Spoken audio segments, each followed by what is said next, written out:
I try to laugh, but it just sounds empty. You know what the worst part is? I say softly, even though no one's there to hear me. I didn't even know what I was searching for. I thought I wanted freedom, excitement. But really, I just wanted to feel special again. Hi, I'm Athena. I stare at my reflection in the bathroom mirror, studying the fine lines around my eyes. 45 doesn't look bad on me. I've kept myself in shape. My shoulder-length brown hair is perfectly highlighted, and my business outfits are always on point. But something feels missing. Honey, have you seen my blue tie? Dominic calls out from our walk-in closet. His voice still has that familiar, comfortable tone that used to make me feel safe. Now it just reminds me of the same thing, day in, day out. Routine. Endless routine. Check the dry cleaning bag. I reply automatically, adding another coat of mascara. Another morning. Another perfectly matched outfit. Another day that stretches out before me like an endless highway. The house feels strangely quiet without the kids. Jamie's in his second year at Stanford, and Isabella's loving her first year at NYU. They were always our glue, our shared purpose. Now it's just the two of us, and the silence is deafening. I head downstairs and find Dominic at the kitchen island, sipping coffee and scrolling through his phone. He still looks great, some silver in his dark hair, but fit from his regular tennis matches. We're the textbook power couple. Two senior executives, beautiful house in the suburbs, successful kids, solid retirement plans. Dom, I say, heart racing though I appear calm. We need to talk. He looks up, sensing something in my voice. Everything okay? I sit across from him, wrapping my hands around my coffee mug like it's the only thing keeping me grounded. No, it's not. His eyebrows pull together. I've been thinking about this for months now. I'm not happy. What do you mean? He asks, setting his phone aside and focusing completely on me. That's Dominic, always ready to fix things. We've become roommates, Dom. Everything's safe, predictable, planned. But where's the passion? The excitement? When's the last time we did something spontaneous? He frowns, confused. We just took that trip to Bali 3 months ago. A carefully planned luxury vacation isn't exactly spontaneous. I reply, feeling frustration rise. I want more. I need more. He looks even more puzzled. What are you saying? I take a deep breath. The words I've repeated in my mind 100 times finally come out. I want either an open marriage or a divorce. Silence. Thick enough to cut with a knife. Dominic's coffee mug freezes midair. You can't be serious, he says, trying to stay calm. I am. I love you, Dom, but I'm suffocating here. We're still young enough to find something more. Don't you ever wonder what else is out there? He sets his mug down slowly, carefully. So you want to throw away 23 years of marriage because you're bored? It's not about being bored. I protest, even though part of me knows he's not entirely wrong. It's about feeling alive again. We could try opening the marriage first. See how that feels. No, his answer is immediate. Final. I don't share Athena. You know that. If you want out, then let's end it cleanly. But are you really sure this is what you want? I stand up, smooth my skirt, something I've done 100 times in boardrooms when I needed to assert control. Yes, I'm sure. We can be adults about this. We had a good run, but maybe it's time to start new chapters on our own. I grab my purse and car keys, and somehow, I already feel lighter. This is what I want. Freedom. Adventure. That spark again.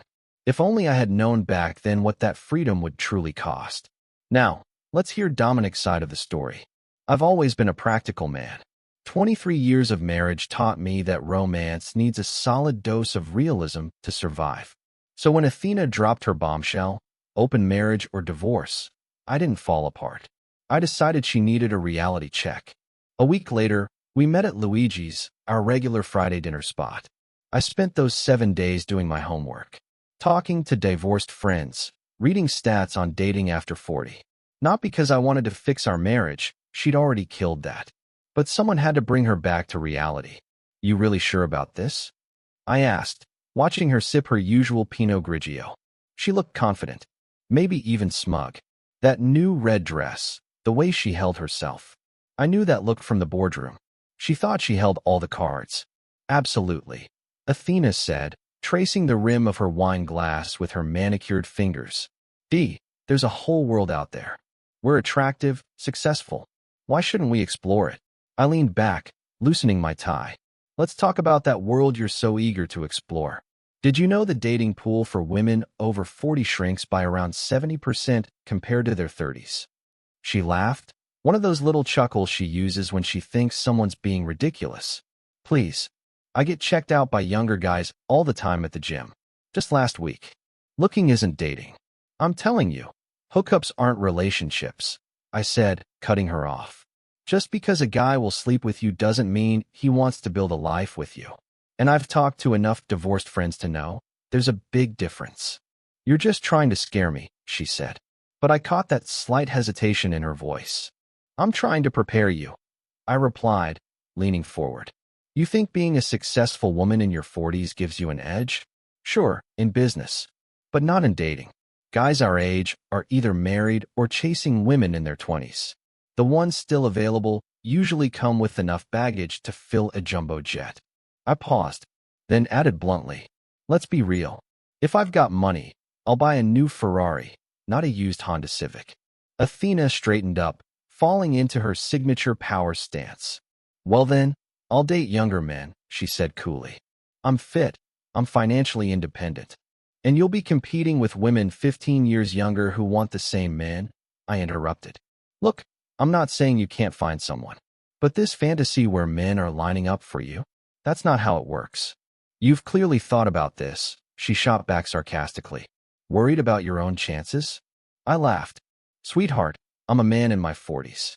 Good job, no debt, I'll be fine. But I'm not the one expecting this to be a romantic comedy where people fight over me. You're being condescending, she snapped. No, I'm being realistic. If you want hookups, sure, you'll find them. But meaningful relationships? That's a whole other story. Men our age, if they're serious, usually want someone younger, especially if they want kids. Not everyone wants kids, she argued. No, but most want the option, I said, letting that sit with her. She didn't respond right away. Just sat there, swirling her wine, calculating. I knew that look. She was running the numbers in her head, just like before every big business decision. You think you'll do better? She finally asked, challenging me. I think we'll both find out, I said, motioning for the check. But remember this talk, especially in a few years, when reality doesn't live up to your expectations. She leaned in, eyes gleaming with that competitive spark. How about we make it interesting? 5 years from now. Same time. Same place. Let's see who's really better off. I studied her face. The face I'd woken up to for 23 years. I knew every line, every tiny movement, like the twitch she always had when bracing for a challenge. She had no idea what she was walking into. Deal, I said, signing the check with a practiced motion. 5 years. Same table. Hope you're ready to eat some humble pie. She gave me that half smile, confident, proud, then stood up, adjusted her dress, and walked out without looking back. I watched her go, her stride steady, heels clicking sharply on the tile. And in that moment, I felt it, a mix of sadness and resignation. She'd always been stubborn, always had to learn things the hard way. And this would be her hardest lesson yet. Let's take a look at Athena's side of the story. I hate admitting I'm wrong. Ask anyone who knows me. I'd rather walk on broken glass than admit I made a mistake. But sitting here alone in my condo, scrolling through dating apps for what feels like the 100th time, I'm starting to think I really messed up. It wasn't supposed to be like this. The divorce was clean. When you're both high earners with grown kids, it's mostly just signatures and lawyers. I kept the condo in the city. He got the house in the suburbs. We split everything else 50-50, efficient, professional. Very us. You're a catch, my friend Diana had said when I first started dating again. Successful, independent, attractive. Men will love that. Yeah, right. The first few months weren't awful. I went on a few dates, mostly with divorced men my age who spent the evening complaining about their ex-wives or bragging about their golf game. Then I saw Dominic, 6 months after the divorce, at a charity gala. And he wasn't alone. He was with someone new. Young. Her name's Evelyn. Isabella told me later, casually, like it was no big deal. She's 28. Dad met her volunteering somewhere. She's really sweet. Even my daughter sounded impressed. Like this new woman was part of some perfect new chapter in Dominic's life. And that's when I made my first big mistake. I decided to start dating younger men. And look, there's nothing wrong with being a cougar, if that's truly your thing. But if you're doing it out of spite and insecurity, that's a disaster waiting to happen. Hey beautiful, wanna grab a drink? Messages like that kept popping up from guys in their early 30s. They'd take me to noisy bars, show me off like I was some kind of prize, and then disappear a few weeks later. One even had the nerve to ask me for help with his resume. You're just picking the wrong guys, Diana would say. Easy for her to say. She's been with the same man since college. She hasn't had to scroll past profiles full of shirtless men holding fish, or guys who think splitting a smoothie counts as a first date. But the real wake-up call came at my company's holiday party. I brought Tyler, a 34-year-old personal trainer I'd been seeing for a few weeks. He spent the whole night asking which executives made the most money and whether we had any job openings in sales.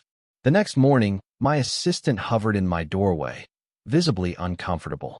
Miss Harrison, about last night. Tyler was hitting on the interns at the bar. That was the moment. That was when it hit me, what I'd become. A joke. The desperate divorcee chasing her youth. The same type of woman I used to quietly judge at corporate functions. But dating men my own age wasn't much better. Most of them wanted someone at least 10 years younger. The few who didn't, they were usually hiding something. A gambling problem. A drinking issue. A wife. Maybe you should take a break from dating, Jamie suggested during one of our weekly calls. My son, giving me dating advice. How did I end up here? Meanwhile, Dominic's life looked like a highlight reel.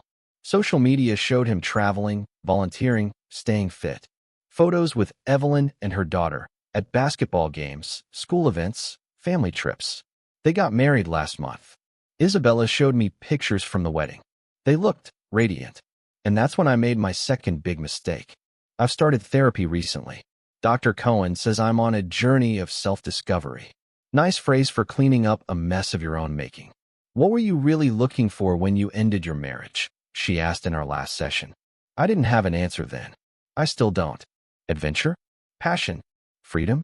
Whatever it was, I haven't found it. Not in the string of pointless dates. Not in the shallow conversations that end faster than they start. And now, the 5-year mark is almost here. Next week, I have to walk into Luigi's. Look Dominic in the eyes. Face the fact that he was right. Face the reality that I threw away something real, chasing a fantasy. The worst part? I did this to myself. No one to blame but the woman in the mirror. The one who thought the grass was greener on the other side. Turns out, it wasn't even grass, just fake turf. Looked nice from far away. But cold. Lifeless. Plastic. I close the dating app and pour myself a glass of wine. Tomorrow, I'll probably download it again. Still searching. Still hoping. But tonight, I let myself remember what it felt like to be part of something real. To be loved for who I was, not what I could offer. God, I hate being wrong. People think the hardest part of divorce is signing the papers. It's not. The hard part is the morning after. When you wake up in an empty house and realize you have to build a whole new life from scratch. Now let's see it from Dominic's perspective. Here's what I understood, what Athena didn't. Sometimes you have to completely tear something down before you can build it back better. For the first year, I kept to myself. Sure, there were some casual dates, a few meaningless hookups that left me feeling even more hollow. But I wasn't looking for anything serious. Instead, I focused on myself. You're different, my tennis buddy Mark said one morning, after I'd beaten him for the 3rd time that month. More focused. He was right. I threw myself into self-improvement with the same energy I used to bring to business deals. Hit the gym 5 times a week. Started meditating. Volunteered at the local veteran support center. And I wasn't doing it to attract women, though that happened naturally. I did it to figure out who I was without Athena. That's where I met Evelyn. She came to the center every Thursday, helping veterans' families navigate the maze of benefits and paperwork. Her husband, David, had been a Marine Corps captain, killed in action 3 years earlier. She wasn't looking for a relationship either. She was trying to honor his memory by helping others. Mom, you're late, Her 5-year-old daughter, Ava, would call out from the small library where she did her homework. Smart kid. Reminded me of Isabella at that age. It started simple. Coffee after our shifts. Conversations about grief, healing. Walking Ava to her school bus when Evelyn had early meetings. No pressure. No expectations. You're really good with her, Evelyn said one day, watching me help Ava with her math homework.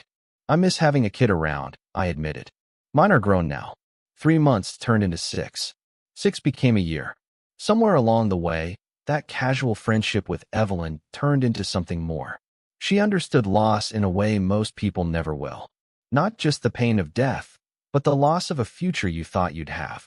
I'm divorced, I told her on our first real date. My ex-wife wanted more excitement. Evelyn laughed, not unkindly. I think I've had enough excitement for one lifetime. I'll take steady and reliable any day. That's when I knew. This woman valued exactly what Athena had rejected. Ava took longer to warm up, and I didn't blame her. She'd already lost one father figure. But we found our rhythm. Basketball games. Science projects. Her obsession with space documentaries. The first time she called me Dad was at a school concert. Dad, can you see from here? Just like that. Like it was the most natural thing in the world. I didn't say anything. Just nodded and smiled. But inside, my heart cracked wide open. I proposed to Evelyn 2 years later. Simple. Private. No big speeches. No drama. We'd both had enough of that to last a lifetime. Ava gave us her full blessing and insisted on being both the flower girl and best man. Somehow, she nailed both roles. Evelyn looked radiant in a soft cream dress. No white gown. No ballroom. Just love. Peace. Real life. You've been watching Mom's wedding feeds, haven't you? Isabella asked during one of our calls. My daughter. Always observant. Once or twice, I admitted. Athena's social media was a carousel of younger dates, each one screaming midlife crisis louder than the last. She's not happy, Dad. That's not my problem anymore, sweetheart. Our wedding was small, just family, close friends, and folks from the Veteran Center. It was honest. Grounded.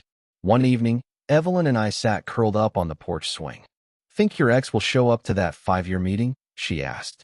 Probably, I said. Athena never could turn down a challenge. I pulled her a little closer. But that's next month's problem. As I drifted off to sleep that night, I thought about how life surprises you.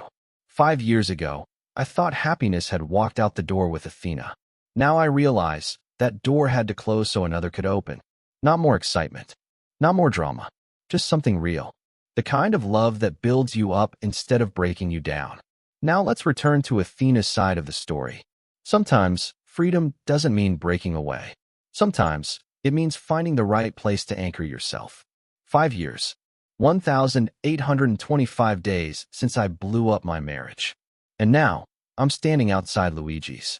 Dominic's already inside, at our old table. He looks good. Annoyingly good. That well-fitted suit. The silver in his hair.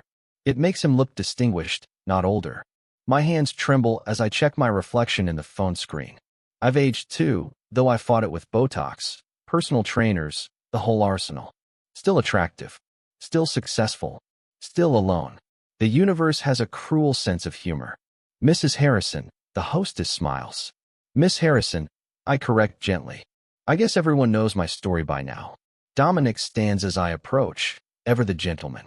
Athena, he says warmly. Something inside me cracks. No bitterness. No smugness. Just genuine kindness for someone he once loved. You look well, I say, sitting across from him. I manage, he replies. Same table. Same wine list. Everything looks the same, except us. So do you, he adds. I appreciate the lie. Would you like some wine? He asks. I shake my head. I need a clear mind for this conversation. And honestly, I don't trust myself with wine right now. His face lights up when he talks about Evelyn and Ava. That glow you only see in people who are truly in love. They're wonderful, he says softly. Ava's on the debate team, actually. Reminds me of Isabella at that age. Of course she does. Of course he ended up with a ready-made family. And me? What did I get? A collection of dating horror stories and a therapist on speed dial. I've been following your posts, I admit, trying to keep my voice steady. You seem happy. I am. He looks at me for a moment, then asks, gently, are you? The question hits like a punch to the stomach. 5 years ago, I would have lied. Now, no. I say quietly. No, I'm not. You were right about everything. He doesn't gloat. And somehow, that makes it even harder. The dating world's changed a lot since we were young. I say. That's an understatement. I try to laugh, but it's hollow. You know what the worst part is? I didn't even know what I was looking for. I thought I wanted freedom, excitement. But really, I just wanted to feel special again. You were always special, he says. Don't. I hold up my hand. Please, don't be kind. Not about this. I made a huge mistake. I threw away 23 years because I was bored. Entitled. I thought the world owed me a fairy tale romance. Silence settles between us. Outside the window, a young couple walks by, hand in hand, lost in their own world. I'm happy for you. I say at last, and I mean it, despite the pain in my chest. Evelyn seems wonderful. You deserve that. Thank you, he replies. Then, softly, you deserve to be happy too, you know. I shake my head and smile, soft, a little sad. What I deserve and what I get, those are two very different things. But I'm learning to live with my choices. The waiter approaches our table, but Dominic gently waves him off. We both know this meeting was never about dinner. I stand up, smoothing my skirt. I believe I owe you some humble pie, I say with a small smile. Consider it served. He stands too. Take care of yourself, Athena. On impulse, I reach out and straighten his tie. An old habit from a life that feels like it belonged to someone else. You too, Dom. Then I turn and walk out of Luigi's, this time without looking back. My heels click against the pavement, each step echoing with what-ifs and maybes. But somehow, in the quiet of this moment, there's peace. The kind that only comes when you finally stop lying to yourself. Because some freedoms, they cost too much. And some lessons, you only learn when it's already too late. At least one of us got a happy ending. And maybe that's enough.